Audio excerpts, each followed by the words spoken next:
Hi guys, today I'm going to show you a bunch of different setups you can use on Mirage to either lock down A side, lock down mid, or lock down B side. And these setups are really useful and does so that it's almost impossible for the enemies to just run you down.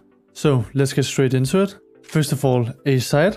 A really powerful setup you can use if your teammates have connector or mid control is you have a guy playing on the default box like this, looking towards palace, which is a really powerful angle.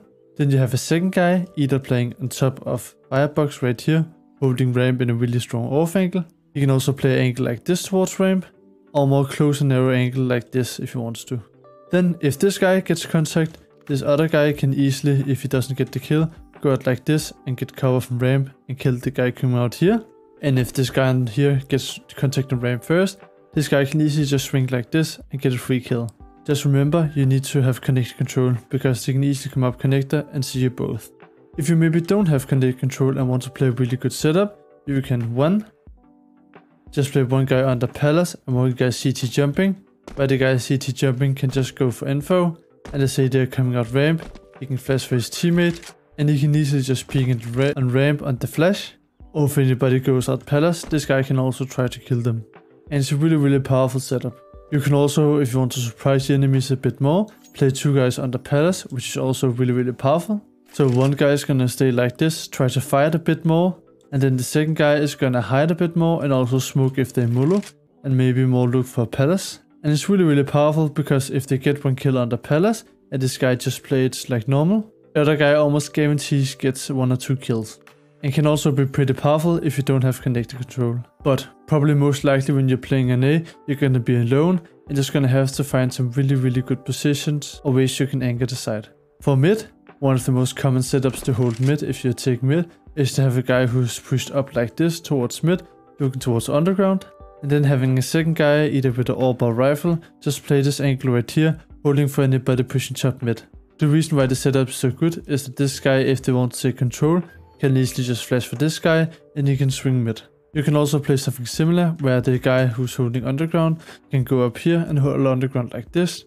Just be aware that they can't go out mid if this guy misses the shot or dies. The guy holding underground can also play behind here holding underground if he wants to. Now for the B side, there's a bunch of different setups you can do. Probably one of the most common one is the crossfire, where you have a guy playing short like this and the guy playing J like this, where they can have a crossfire and anybody jumping out. And it's really powerful. Another almost similar setup, which is really powerful if you have 2 guys inside, is one guy playing like this, holding this angle, which is really powerful for anybody pushing out. Then you have the second guy playing J like this, who almost every time gets a free kill on a guy trying to jump out. Or if this guy gets contact or he dies, he can just swing and get a free kill on the guy. You can also play some more aggressive setups where you have a guy playing close like this, or playing like this angle, and then another guy just jumping like this, baiting for him. Or he can also just be ready with a flash like this and flash the guy who's playing here forward. Or the guy playing close can also just react on some angles this guy can play, and when he gets contact he can swing. But for the most part of B, you're just gonna be alone and gonna have to jump and play for info and get your teammate to rotate over. But yeah, that's all for this video.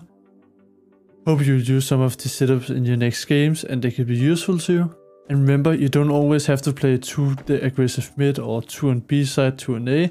It's still important to switch around and don't stand in a setup all the time, because the setup can also become predictable and they'll just pre-fire you. But a general idea, if you're playing 2 on B or 2 on A, just use a setup, it helps so much.